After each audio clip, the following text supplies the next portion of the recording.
Now, let's move along. Another guy who's been in the news as of late, Alexander Gustafsson. He was supposed to fight Volkan Oezdemir on August 4th. In fact, originally he was supposed to fight Luke Rockhold. Then there was talk of him fighting Yoel Romero. Then there was talk of him fighting OSP. Then there was talk of him fighting, who else was there? Khalil Roundtree came out once Volkan was out late last week.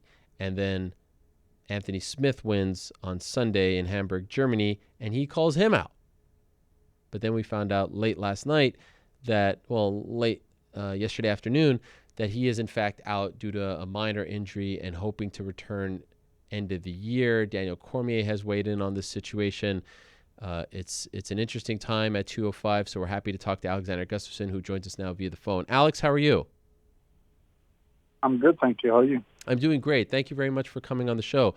Okay, so there's a lot to digest here, Alex. There's a lot going on in your life. First, let me ask you, how are you feeling? Because we found out yesterday that you are, in fact, dealing with an injury now. How are you feeling, and could you tell us what you're dealing with? Well, I can tell you that, I've been very frustrated. This couple of days, I just feel like it doesn't go my way, really. It's just crazy.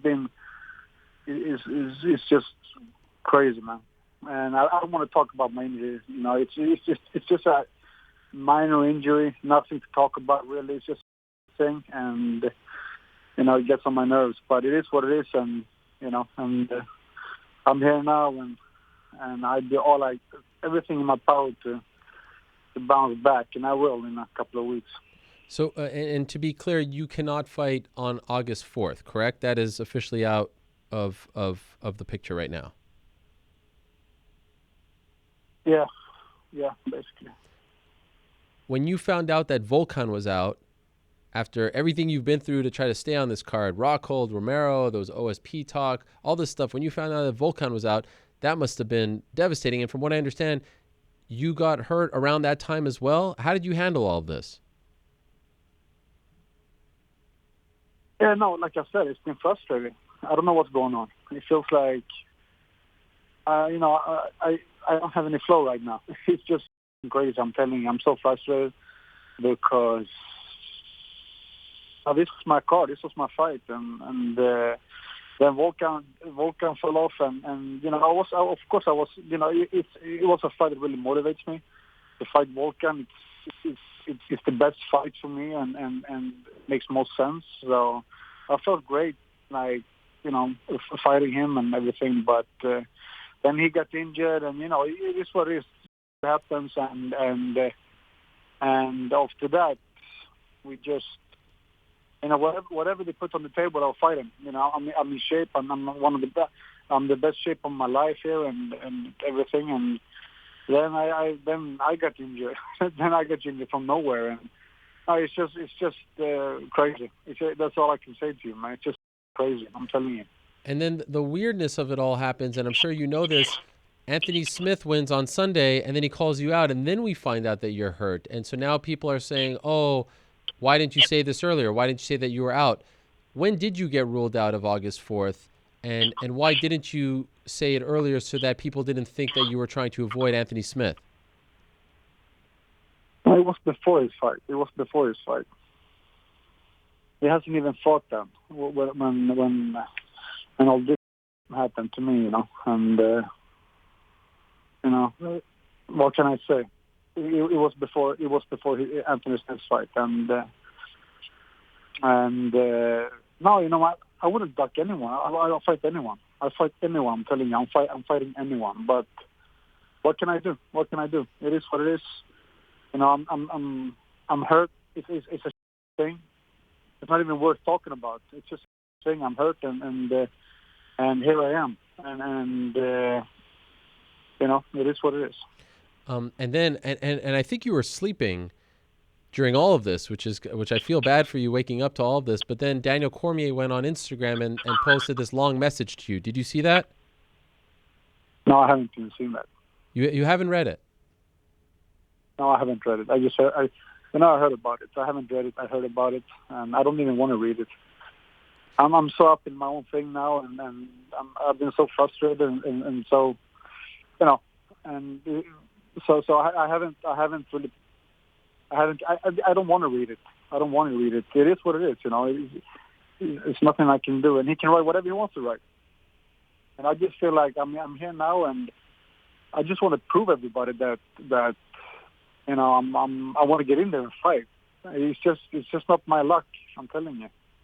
Are you the kind crazy? It's just not my luck at all.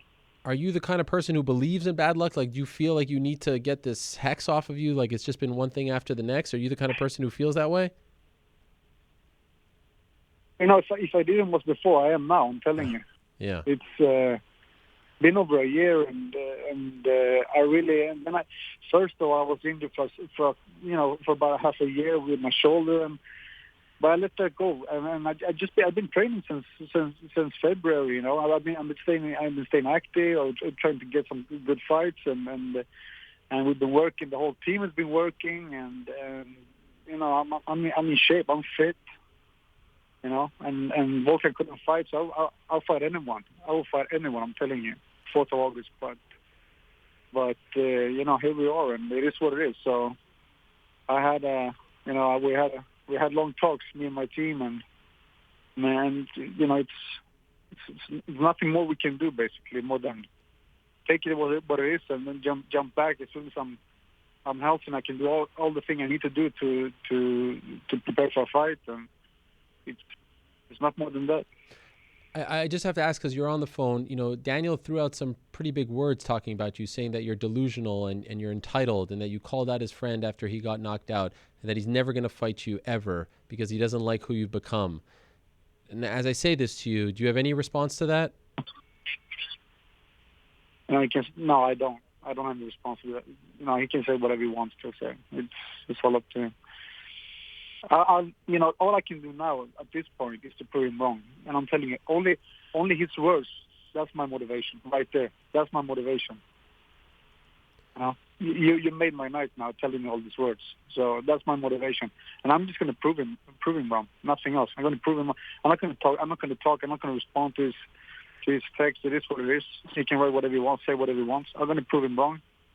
And as soon as I'm back on the horse, and I'm about to get me a fight or two, and I'm there. You know, I'm going to prove everybody wrong. Do you believe that you will fight him regardless of what he says? Do you believe that it is your destiny to fight him again? Well, I hope so. I really hope so, because I know I got the tools to beat him.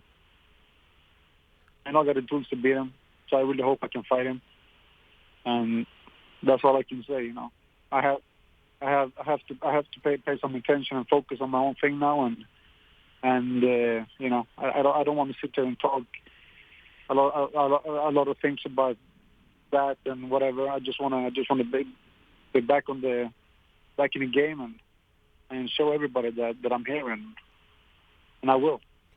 And what are your doctors telling you? Like, when could you fight again? Do you know yet?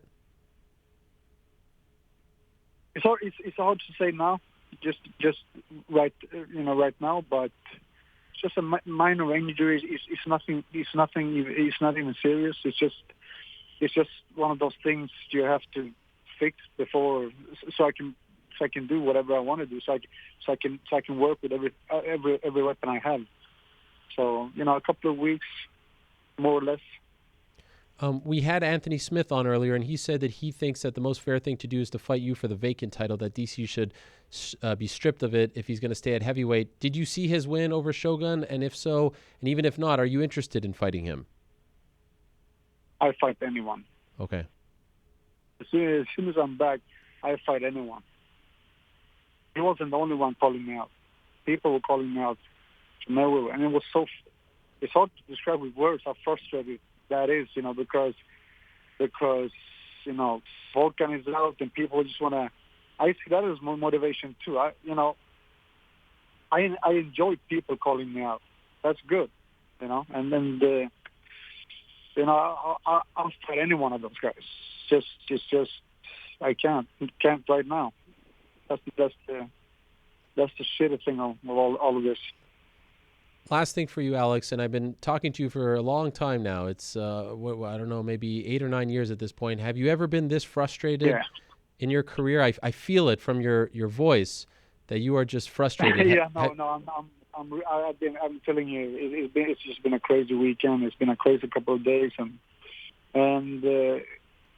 so that's what I said to you. I had to have some long, good therapy talks to my team and just calm me down a little bit. And I don't point any fingers on anyone. It's just I just point the finger at myself. I just always been criticizing myself for just wanting to be better and better and better. I push myself in training more and more and more, and something just pulls me back. I get injured or whatever it is. It feels like it's just a hard time to make it to the finish line, to the fight itself, and it shouldn't be like that. So I've been having a lot of questions to myself, and but we're going to sort this out, and I'll be back in no time. I'm telling you, I'm far from finished, and I'm here to prove everybody wrong, and I'm here to fight everybody. I'm telling you, everybody.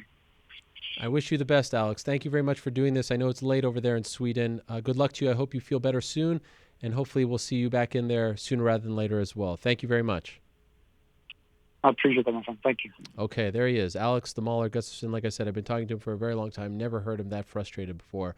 Clearly upset, and it's been just a string of bad luck for him. Okay, I appreciate him coming on very much, and I hope the situation gets sorted. He's still at the top of the division. Let's say hello now to our next guest joining us in studio. We've kept him waiting long enough. Let me take off my headset and stand up for the GOAT himself. How are you? Fedor, great to see you, my friend. Thank you so much. Mike Hogan, wow, what a pleasure. Mike, how are you? Good to see you. And Ryan Grab in the house. Wow, this is a who's who. Mike, if you could sit down right over here. I'm sorry for keeping you guys waiting, but it's been a crazy day in the world of MMA, and you don't want to keep Mike Hogan waiting. That's one thing that I've learned in life. So please. What happened in the world of MMA? Just so much stuff. Just come closer to the microphone over here, guys. Pretend like you like each other. Mm-hmm. So there's the blue there for you. Yeah, you got the mic. You can move it. You guys good? You feel good? You're both very tanned. Life is good. I was saying to Chael, who was here, Chael Sonnen was sitting over there, and I said, wow, I wish I could interview Mike Hogan, but I'm not allowed, so I have to pretend like he's translator for today, okay? I am a translator. Yes, he's just a translator for today. Fyodor, it's great to see you, my friend. He's very happy to see you. You like this? Yeah. For you? I feel like you don't like it very much. Thank you very much. You don't like this very much. Why don't you like it? Он чувствует, что тебе не очень нравится. Почему не нравится?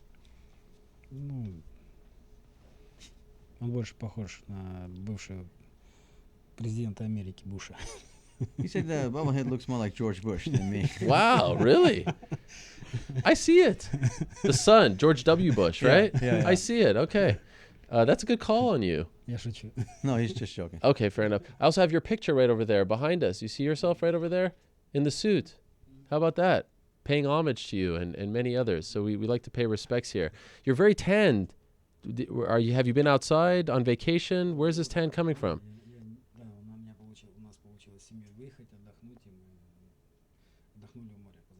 Yeah, he went on a family vacation and they were seaside. So Okay. he got some tan. His family is actually still on vacation, but he had to, Oh my gosh. come here. Were you To upset? be with you. Yes. Were you upset to leave? Разочарован был, что ты уехал? No. His work. But your family's on vacation. He loves his work. So Okay. Where are they? In Ну, конечно, я бы семья это, конечно, в приоритете. Это святое и, конечно, на первом месте. Of course, he misses his family, and he would, much rather be there. But he's not sad that he left. Okay. Can I ask you? Could you point the microphone this way? Yeah. There you go. Когда я расстаюсь с семьей, мне, конечно, всегда очень скучаю. Yeah, anytime they're apart, he misses them a lot. I can understand. Your family's in Russia right now? No, Spain. Spain. Oh, that's very nice. Were you in Russia during the World Cup? Ты был в России во время футбола? Я приезжал, уезжал. Ну, в какой, да. In and Большую out. часть, большую Okay. часть. But Did- majority of time, yes. Did you go to any matches? Ты пошел на игры? No. Why? Я не фанат футбола. He's not a big fan of soccer. Really? Yeah. Even an event of that magnitude? Я смотрел по телевизору. He saw it on TV. Okay. Because Russia did well. They went far. Россия неплохо играла. Сколько у него? You don't seem that impressed by it. Do you ever go, like when the Winter Olympics were in Sochi, did you go to that? По сравнению с прошлыми чемпионатами, да, в этот раз получше были, чем He прошлый. said compared to how they've placed before in a soccer tournament, Yes. they did it much better this time. Right, of course. Yeah, it was big news. But did you go to the Winter Olympics a couple of years ago? Поехал во время Олимпиады? Нет, к сожалению, нет. No, unfortunately, no. Но за Сочинской Олимпиадой я очень следил. But that one he would have liked to go. Yeah, more your style. Right. It was big news. You know, there was an MMA involved in the World Cup because Khabib was at the match, and also Conor was at the match. But Conor was with President Putin. Did you see that picture? Большие новости были, что Да, мне- Конор и Хабиб оба были там, но Ага. Конор был с Путиным. Ты видел? Да, фото? мне попалось тогда. Yeah, he saw it. What did you think of that? That President Putin would be with Conor and not with Khabib? Что ты думаешь, что президент Путин был с Конором и с Хабибом? Давайте опустим это. Is that- Моё мышление. Next question. Моё- Next question. I'm fascinated to hear this is crazy for me that he would be with the non-Russian while the Russian athlete would be there. No. Yeah. Next question. Yeah. Yeah. Next question. Next question. Okay, fair enough. Well, you're fighting Chael Sonnen, and I think that this matchup is fascinating because, just being honest, every time people fight you, they have so much respect for you, which they should. But Chael's not that kind of guy. He likes to poke a little bit. He likes to get under people's skin like he did with Anderson Silva. And even after his last fight, after your fight against Frank Mir, he got in there and he was, getting under your skin. Do you like this? Is this a little different? Is this fun for you that someone is not fawning over you and is actually going to try to, play mind games with you? Его очень интересует бой, потому что... Понял? Ну, я не обращаю внимания на те выпады, которые Чел делает в мою сторону. И раньше случались такие вещи с другими бойцами и от других бойцов. Вот, но и я понимаю, что в какой-то степени хочет раскачать мою уверенность, не уверенность, а мое внутреннее состояние. А с другой стороны, конечно, он привлекает к бою внимание. Поэтому я не обращаю на все эти выпады. Я готовлюсь и думаю, Господь все управит так, как лучше для меня и для него. He said he doesn't really pay attention to the taunting and all the trash talk. Chael's not the first fighter to try it with him. Others have tried throughout his career. And he understands that part of it is just mind games to try to kind of, mess with his mind. And part of it is just attracting attention to the fight and promoting the fight. But either way, he doesn't really pay attention to it. He's going to get ready for the fight, and God will sort out the rest. Мне кажется, и другие бойцы, тот же, скажем, Вандерлей, услыша негатив, начал тоже негативно, то есть как бы впустил в себя негативные эмоции и начал раздражаться, наверное, не знаю, так злиться. Я не думаю, что это нужно делать. He said, in the past he's seen with other fighters that Chael got to, like Vanderlei Silva, and they let him get to them, and they become, they start to counter and they become angry, and he just doesn't feel like it's necessary to let all that in, just kind of buffer it. 8 years ago, I spoke to Chael, and he brought you up, and he said that he thought a lot of your fights in Pride were fixed, that they were fake fights to make you win. Did you hear about those comments a long time ago? And if so, what did you make of him saying that? 8 лет назад он проводил интервью с Челом, и в то время Чел сказал, что большинство твоих поединков в Прайде были фикс заново, в смысле специально сделаны, чтобы ты выиграл. Что ты об этом думаешь? О его мышлении? Говорить можно много. Я думаю, что у умных людей есть голова на плечах, и они могут проанализировать сказанные эти слова. Сказанные слова любым бойцом. Поэтому какой смысл японской организации делать фейковые бои мне, россиянин? Когда, скажем так, того же Мирка Крокопа, та же японская организация, про это очень хотела видеть чемпионом. He said, well, people say a lot of stuff, and we all have our own ability to parse out what makes sense and what doesn't. and hopefully that's what people are doing. But to his point, why would a Japanese promotion try to build a Russian fighter inside their organization when even somebody like Mirko was very coveted by them to be their champion? They really wanted him to be their champion. So, fighters can say whatever. It's up to us to figure out what makes sense and what doesn't. И, я не знаю, можно один раз посмотреть внимательно бои, чтобы провести анализ, сделать какой-то вывод, что действительно фейковые были бои, или мы бились по-настоящему. He said, plus, if you're a fight fan, you can watch a fight and figure out for yourself if that looks like it was fake or if we were really fighting. To that point, when he was sitting here just a couple hours ago, he said that he believes that your demeanor, as he put it, is a gimmick. I don't know if there's a perfect translation for that term in Russia. He thinks that you understand English, that you play this quiet guy. It's all part of a character that you play. How do you feel about that statement from him? Он на интервью раньше сегодня сказал, что он считает, что твое поведение и твоя персона в публике — это все как бы специально создано. Вот это та часть, где ты не говоришь по-английски, где ты такой спокойный, очень равномерный всегда. Это как бы твое promotional персона, а не настоящий Федор. Что ты об этом думаешь?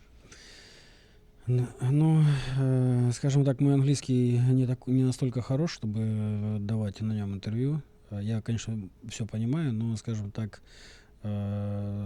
чисто сказать на английском не могу. Поэтому я пользуюсь переводчиком, и в данном случае ты мне помогаешь. Вот. Так, конечно, мое поведение в кругу семьи отличается от того, какой я на зрителях или на телевидении.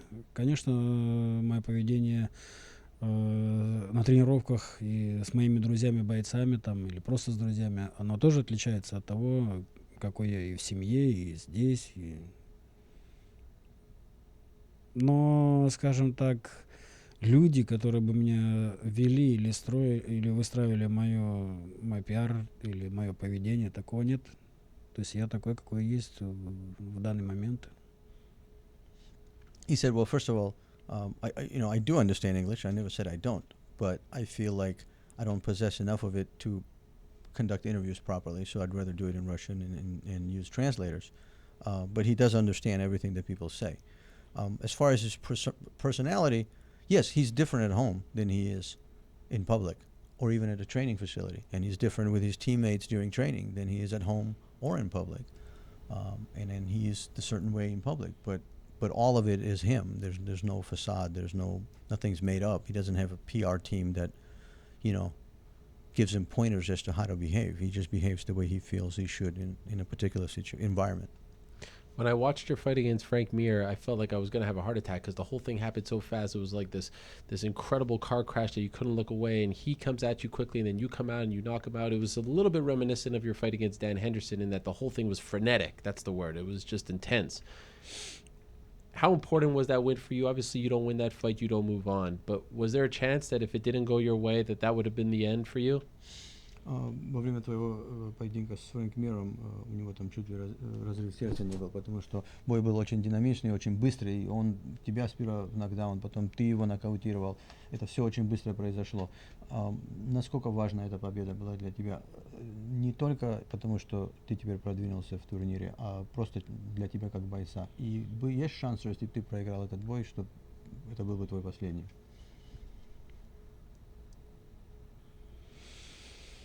Но я не задумался о поражении. Вернее, я готов принять как победу, так и поражение. Я это всегда говорил. Вот, но я не загадываю наперед, скажем, что я буду делать. Да, скорее всего, если бы это было поражение, здесь больше от Скотта, наверное, зависит. Если бы он предложил нам дальше сотрудничать, возможно, я бы еще побился. Вот. Я очень благодарен Скотту за то, что он верит в меня и позвал меня в Гран-при. Включил меня в Гран-при. Но для меня эта победа, вы знаете, после моего возвращения возникало много вопросов у, скажем, публики, у людей, которые, ну, скажем, негативно относятся к моей персоне. Вот. Я ни в коем случае не обвиняю, но думаю, что этот бой расставил все точки. He said, well, I don't go into a fight thinking what's going to happen if I lose. So he hasn't really given it much thought. It was an important victory, and as any victory is. But he doesn't try to predict, doesn't try to analyze what he's going to do in a win-lose situation. That said, it would probably be more up to Scott if he would have lost that fight, if he wants to continue working with Fedor or not. That would kind of determine whether he fights or not. But even if he lost and he was offered an opportunity, he would definitely come back. That said, it was an important victory for him because since his return, there's been a lot of cynics, a lot of critics, a lot of people that kind of have their opinion, which he respects and is not speaking against them, but nonetheless he hears them, and he hopes that this fight kind of answered everybody's question that he still got it. Do you get sad, like yesterday, I don't know if you saw Shogun Hua, who was in Pride when you were in Pride and doing so well, got knocked out, and now again people, this happens all the time, oh, he should retire. Do you get sad when you see this? I know you're not best friends with him, but these are people that you kind of came up with. Does it make you a little bit sad to see them at the end of the fight game is very cruel at the end, and does it make you think about yourself as well? Он не знает, если ты видел, но вчера Шоган Руа провел бой в UFC и проиграл нокаутом. Ты когда это видишь, тебя как-то это эмоции вызывает такие? В смысле, он может не твой друг, но вы как бы в одно и то же время в Прайде вместе были во время пиков его карьеры. Как ты на это смотришь? И тут же фанаты, конечно, говорят, ой, все уже там нужно ему заканчивать, да? Заканчивать, и про тебя такое же говорили, в смысле, вы как бы с одного класса.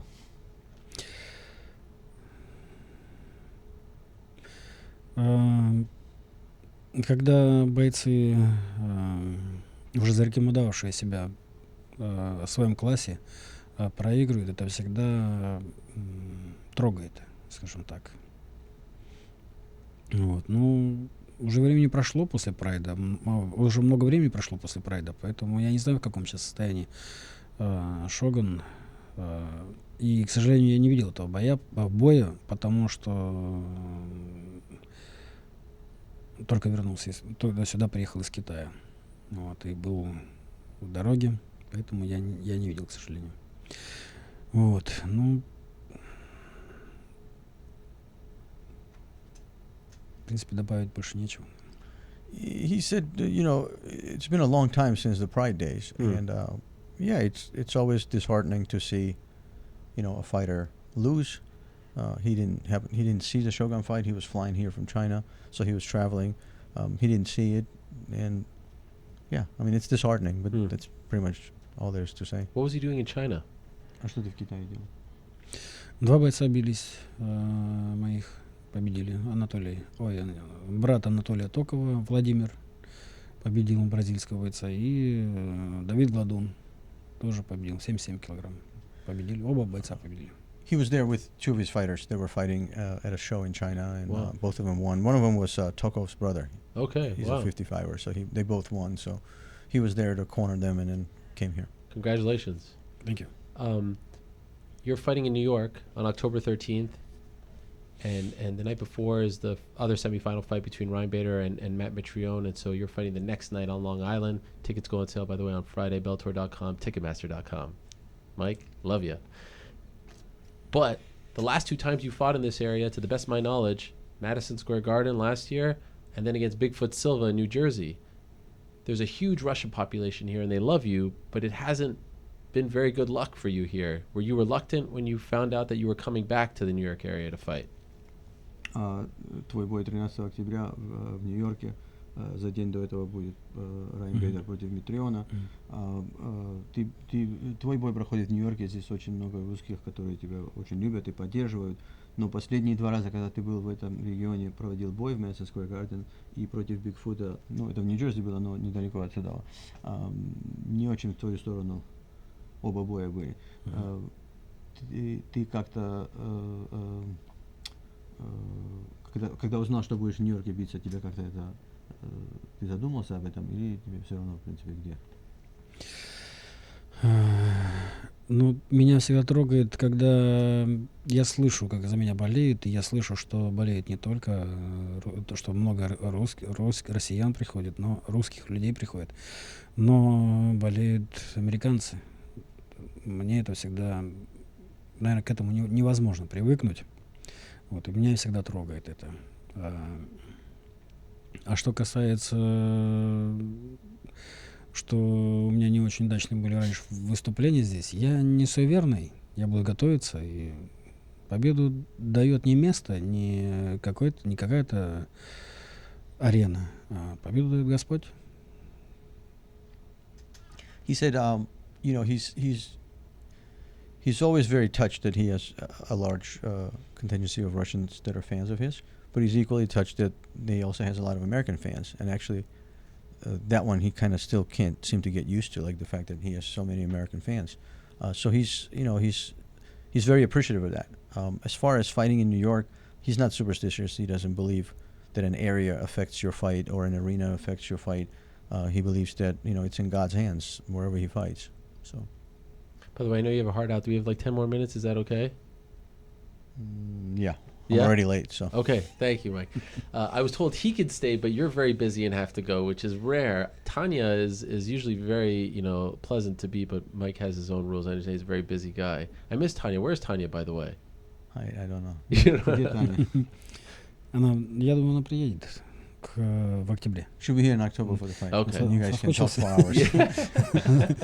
Ну, Майкл тоже очень хорошо переводит. И на самом деле я удивляюсь, как все схватывает, потому что начинаю отвечать на ваш вопрос. Я уже, ответив на ваш вопрос, я забываю, с чего я начал. Он все помнит. He's actually very impressed with my abilities to translate, because by the time he's done answering your question, he forgot where he started. Wow. Meanwhile, I listened to the whole thing and then translated it. I'm impressed too. Yeah. This man is very talented. I don't think people realize, but I'm going to stop talking about that. Yeah. Have you watched the rest of the tournament, and if so, who has impressed you the most? Ты видел остальные бои в этой восьмерке, и кто тебя больше всего удивил? Из остальных бойцов, боев, которые уже прошли. You could say yourself also. You could say I. Ты можешь себя выбрать, если.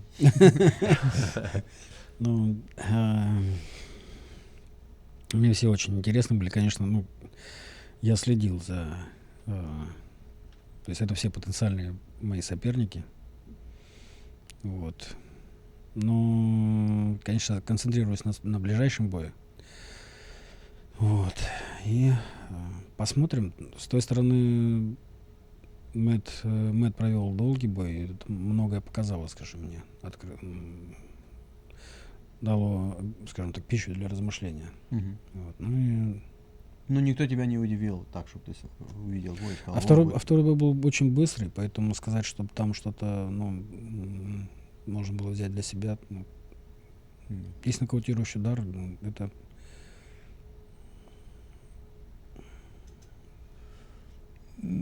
Я, наверное, немножко по-другому смотрю. Я смотрю как профессионал, как оценивая уже сильные и слабые стороны, поэтому у меня нет такого, как у зрителей, там, вау. Я так не реагирую. Я смотрю уже как профессионал. Спокойно, холодно и с расчетом. He said, nobody surprised him, but I'm going to answer it from the back of his answer because it makes more sense. He doesn't view fights as a fan. He watches them from a more strategic standpoint and is looking at different weaknesses and things he can exploit. So with that, he doesn't get awed by a decision. So nobody really surprised him. He was happy to see Mitrione fight go so long because he gave him a lot of food for thought, and there's a lot of things that he saw there that he could apply for himself in case he fights.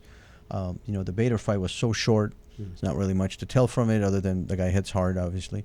Nobody really surprised him. He's just more of is having the ability to watch these guys and kind of, see what he could implement against them if they face each other, since it is a tournament. No mention of Chael, though.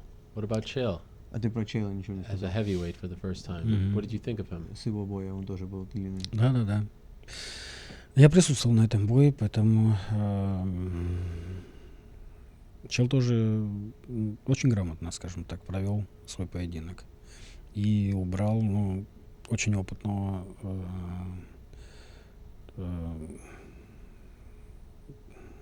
бойца Рампейджа Джексона. Вот.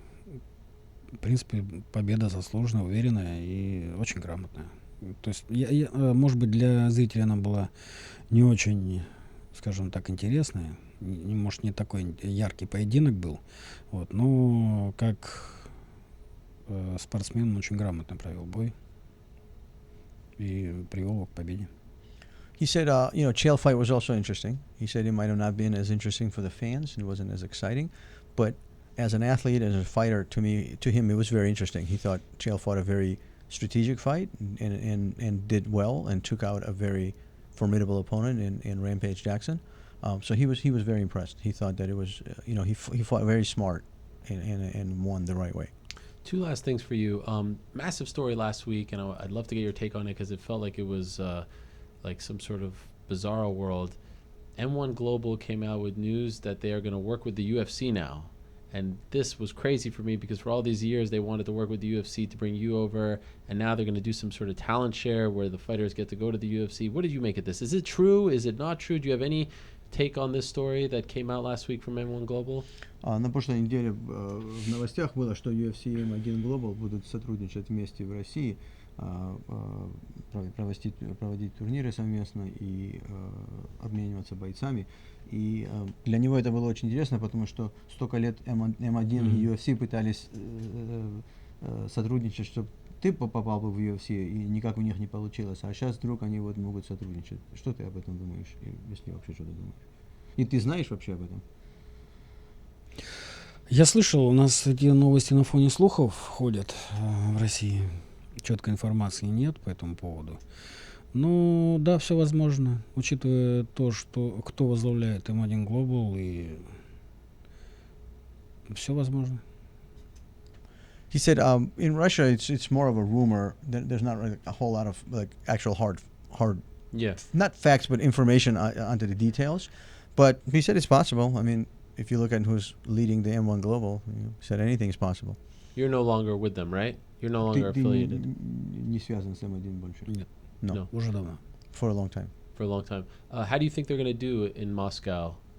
Is it popular enough, the sport? Is it popular enough, the UFC, to do a good show there? What do you think? Как ты думаешь, UFC проведет турнир в Москве? Будет популярна UFC в России? Ну, UFC в последнее время, да, больше на слуху UFC. Но Bellator ничуть не меньше на слуху. Поэтому все... Посмотрим, время покажет. В России есть и российский промоушен, но многие люди ждут UFC. Как, в принципе, впрочем, и ждут Bellator в России. Очень. Я лично не фанат UFC, поэтому, скорее всего, да, не пойду. He said, there's a UFC buzz going on, but there's also a Bellator buzz going on. There are some local promotions that are doing shows there, so they'll probably do okay. But he said, I'm not a fan, so I won't go. Yes, I could. I didn't expect you to go. What about Bellator in Russia? Have you talked to Scott and the rest of the team there about bringing a show there before you're done actually headlining a show in Russia? I would imagine you want to fight there. I think you've said that in the past before you're done. Are there any talks of that? А что по поводу Bellator в России? Ты с Скоттом какие-нибудь разговоры имел о Bellator в России? И интересует ли тебя быть главным боем в России на Bellator, если он пойдет туда? Ну, у нас были поверхностные такие разговоры. Я так понимаю, что Скотт сейчас очень озадачен, скажем, теми турнирами, которые у него намечены. Вот, и каждый раз мы разговариваем о том, что Скотт хочет приехать в Россию, и не получается, то у него турниры, он готовит турниры, то я готовлюсь к боям. Вот, ну, думаю, после Гран-при уже мы основательно поговорим на эту тему, и, возможно, он приедет в Россию. He said we had very basic conversations about it, and Scott's been so busy just going 100 miles an hour promoting the fights that he's promoting, and when he had a chance to come to Russia, and Fedor was busy training for his fights, so hopefully after this Grand Prix is over, they can sit down and have a more fruitful conversation. Okay, last one, I promise. You, Anderson Silva, we just spoke to him before, George St. Pierre, John Jones, Demetrius Johnson, Daniel Cormier. Who's the best ever? Who's the best? Ты, Андерсон Силва. Из них? Ну, они же тоже все разные бойцы. Каждый оставил свой след в истории ММА.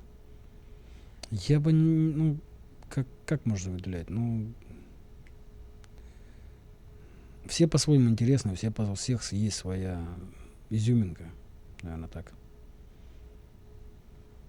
He said they're all different fighters, and he feels like every one of them has left their footprint in the history of MMA. They each had something unique about them that captured our attention. So he's going to leave it at that. All right, fair enough.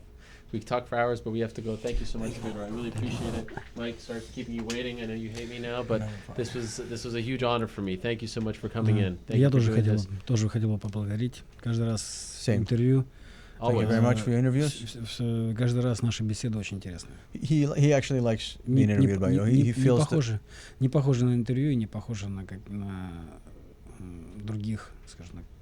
He doesn't feel like you're interviewing. He just feels like you guys are just talking, and it's very different from all the other reporters. Thank you. I appreciate it. That means a lot to me. Thank you so much. Spasiba. Yes. Mike, great job. Next time, we'll talk to you. How would you know? You don't speak Russian. I know. I was pretending this whole time. That was great. Thank you, guys. I appreciate it very much. Wow, what an honor having someone like Fedor Emelianenko in your presence. It is always an honor. You feel like you are speaking to greatness. You feel like you are speaking to a legend. And that was really cool. So earlier today, we spoke to Chael Sonnen. Then we spoke to Fedor. We have talked to many people, but the fun continues. And by the way, once again, October 12th, Mohegan Sun, Uncasville, Connecticut, Ryan Bader, Matt Mitrione. That's one half of the semifinal. And then the next night, October 13th, Long Island, Nassau Coliseum, the revamped Nassau Coliseum. I know Long Island's own Jake Leibowitz very excited about Bellator coming to Nassau Coliseum. Right, Jake? You know it. Yes. And they're doing back-to-back, and I think that's very fun because it's like a tournament. I think that's great. And so Bellator doing a lot of big things, signing that deal with DAZN, Roy versus Gegard. There's much going on, and it will culminate on October 13th with that big fight between Chael Sonnen and Fedor. In my opinion, one of the biggest fights they've ever put on. I mean, back-to-back months. You've got September 29th, Roy versus Gegard, and then, of course, you have just a few weeks later,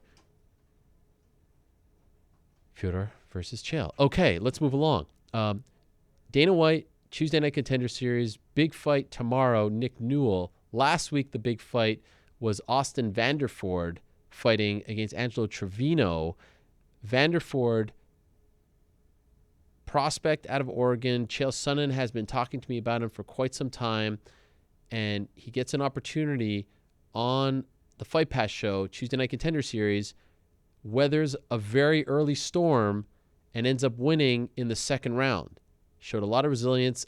I would have bet my mortgage that he was going to get signed. Did not get signed. And of course, if you're online that day in the build-up, you know that he is engaged to Paige VanZant, one of the most popular fighters in the world, and you know that Trevino is from Team Alpha Male, Paige's former team. So this was brilliant matchmaking by the UFC. In the end, Austin wins, but doesn't get a contract. I was blown away by this. Had to have him on the show to talk about it all. He's joining us now via the magic of Skype. Austin, how are you?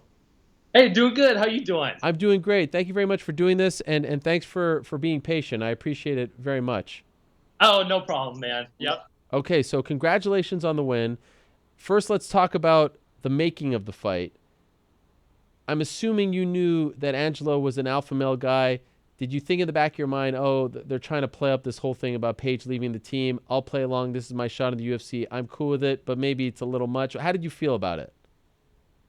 Yeah, I knew that it was, built up and played up, and I thought it was cool, and like you said earlier, it was brilliant matchmaking and all that. So yeah, I kind of knew that going in, and yeah, I was ready. I was happy to get the call and excited, and get to fight in front of Dana and on the UFC platform, and yeah, it was fun, man.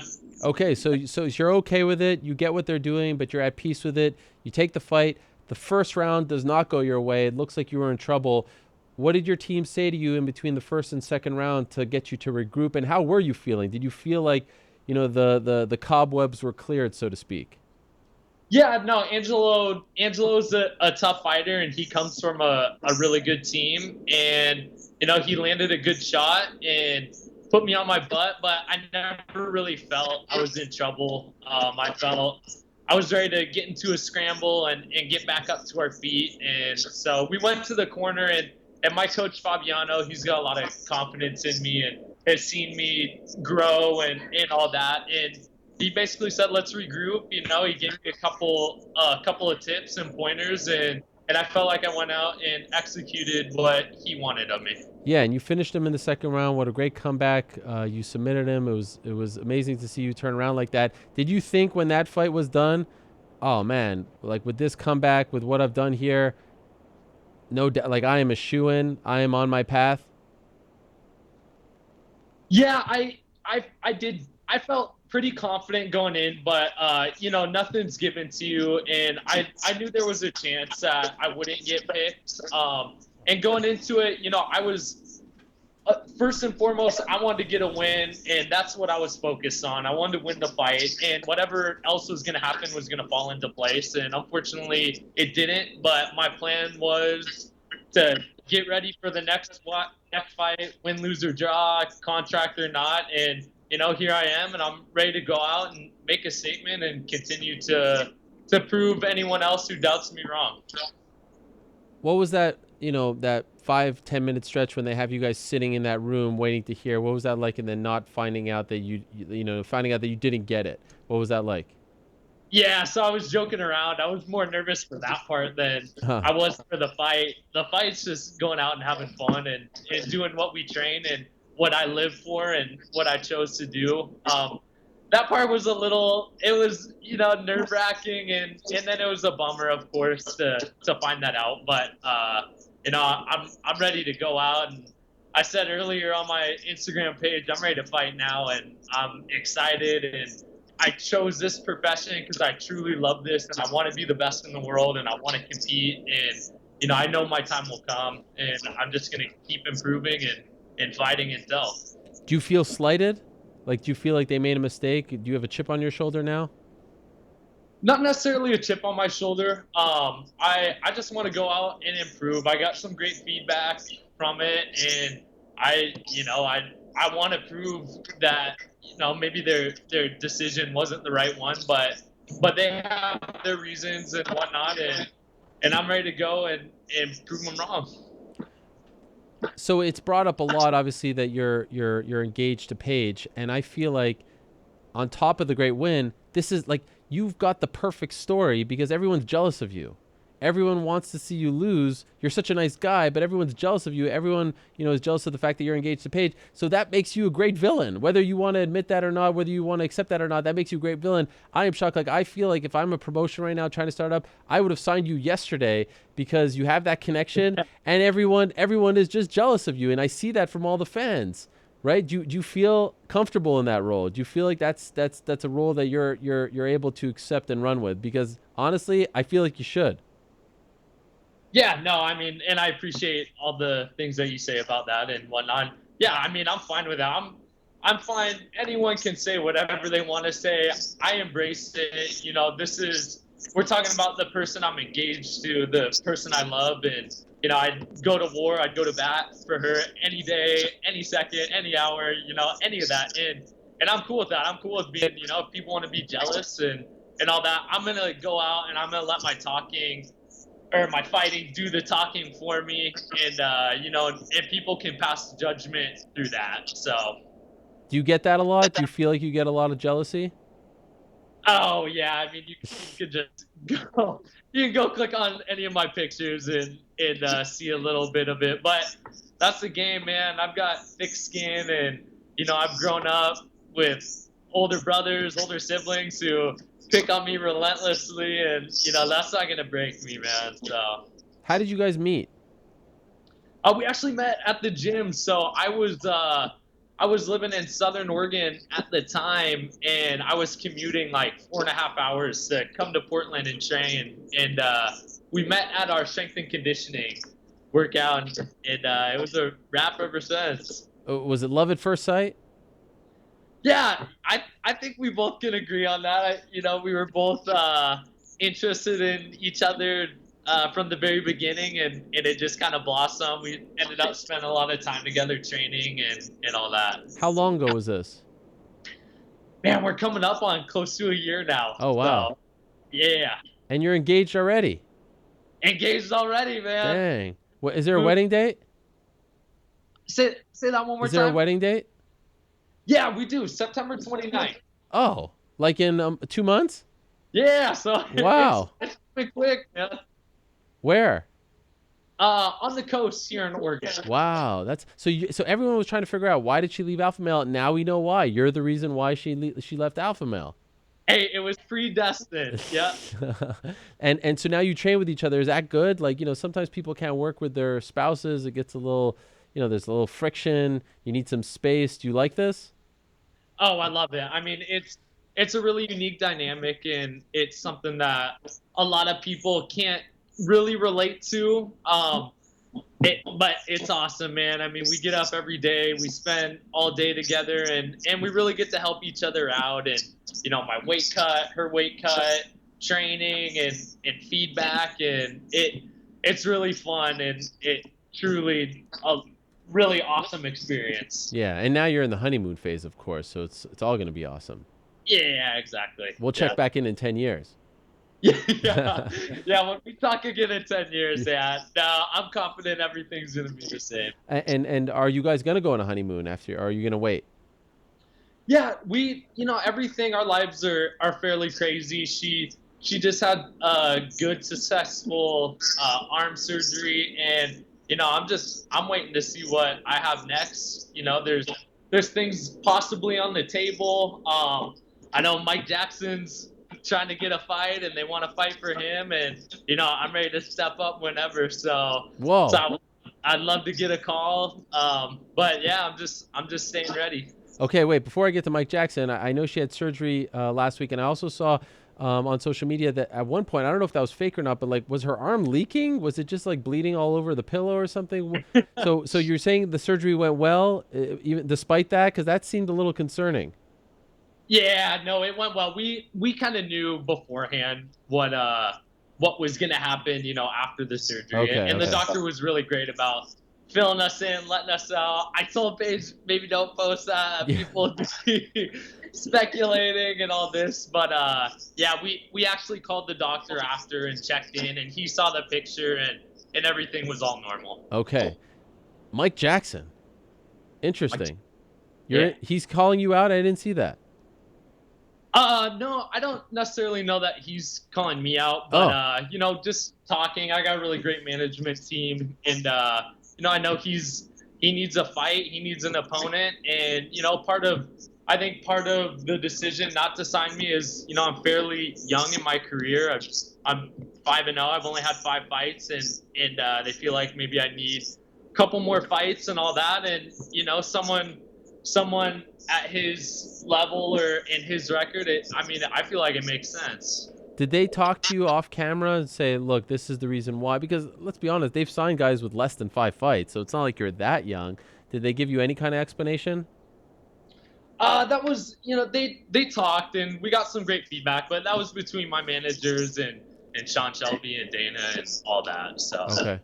My understanding was that Bellator was also interested in you prior to this. Is that accurate? Yeah, we had an opportunity, which I was, so grateful for as well. My biggest thing is I want to compete with the very best in the world, and I want to be the very best. And I wouldn't do this just I'm not doing this as a career to, kind of skate along. I'm so passionate about this, and I want to be the best in the world. And, I feel like I have the drive and the skill and the determination to get me up to that point. So we had this offer for the Contenders, and we had a Bellator offer. And I thought at the time the Contender offer was something I couldn't really pass up.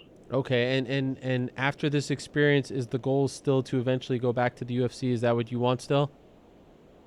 Oh, absolutely. I mean, I want to be in the UFC, but at the same time, I've got a great management team, and the best opportunity is the road that I'm going to take. So whatever we feel like is the best thing for me and my career is ultimately where we're going to go. Do you have another opportunity on the table yet? Like, have you decided, or not yet? No, not yet. No, Okay. it's so early, and my goal is to go out and win and just win no matter what promotion I'm in, and I'm just at the end of the day I want my hand raised, and everything else will fall into place from there. Did you watch pro wrestling as a kid? A little bit, yeah, a little bit. I was a big Undertaker fan. We used to have a trampoline in the yard, and like I said, I had older siblings, and we used to pretend to be the WWE, WWF wrestlers and beat each other up and jump off the side of the house and all that stuff. The reason I ask is because there are characters in pro wrestling, typically heels, aka bad guys, who come out, with their girlfriend, they rub it in everyone's face, everyone hates them. You need to play that up more. You need to come out on your shorts, have a picture of Paige, tell everyone who you are, always refer to yourself as Paige's fiance. Just drive everyone nuts, get under everyone's skin, piss them off, play this up. I think it's perfect for you. I don't know if you're willing to do it, but trust me, big business is coming your way if you play that up. I'm mean, we've got some stuff up our sleeves, and we got some ideas for sure. And I posted right after the win, Mr. VanZant, and if people want to throw that at me, whatever, man. At the end of the day, it's me and my opponent locked into the cage, and I don't have anyone else. He doesn't have anyone else, and we can settle it there. So. No, I'm totally cool with being Mr. VanZant and playing it all up. Brilliant. And did it feel a little better because you beat an alpha male guy? Be honest. Hey, if we're gonna be honest, of course there was some animosity, and I don't think they necessarily expected to get the fight that they got. I mean, they were talking some stuff, and maybe deep down they wanted to get back at Paige a little bit, but it was me and Angelo locked in the cage, not Angelo and Paige, and so that's the way that it goes. Well, congratulations, man. Very happy for you. I thought it was a great win, and quite honestly, I think they made a massive mistake by not signing you because you won. You had a great comeback. It was exciting. And you've got this story, and this is the kind of thing people were fired up over, the fact that you pitched yourself as Paige's fiance. That's great. That's business. That's promotion. I think they made a huge mistake, and if I'm another promotion, I try to sign you ASAP. So keep doing what you're doing. Congratulations. I'm happy to hear that the surgery went well, and congratulations, Mazel Tov, on the wedding in September. That's awesome. Yeah, thank you so much, man. I really appreciate you having me on and all that. So thank you. All right, we'll talk to you soon. There he is, Austin Vandeford, stopping by. Big win for him on Tuesday of last week against Angelo Trevino. Play it up, my man. Play it up. I was shocked. I would have bet anything that they would have signed him. Paige's fiance, Mr. VanZant. Are you kidding? That is perfect. That is absolutely perfect. Play it up. If I'm another promotion, a Bellator, a PFL, Anyone out there? I'm signing up. That's perfect. Come out with the Shawn Michaels jacket. Come out, with the Heartbreak Kid music. Come out with the Rick Rude tights. Are you kidding? This is perfect. How do you not capitalize on that?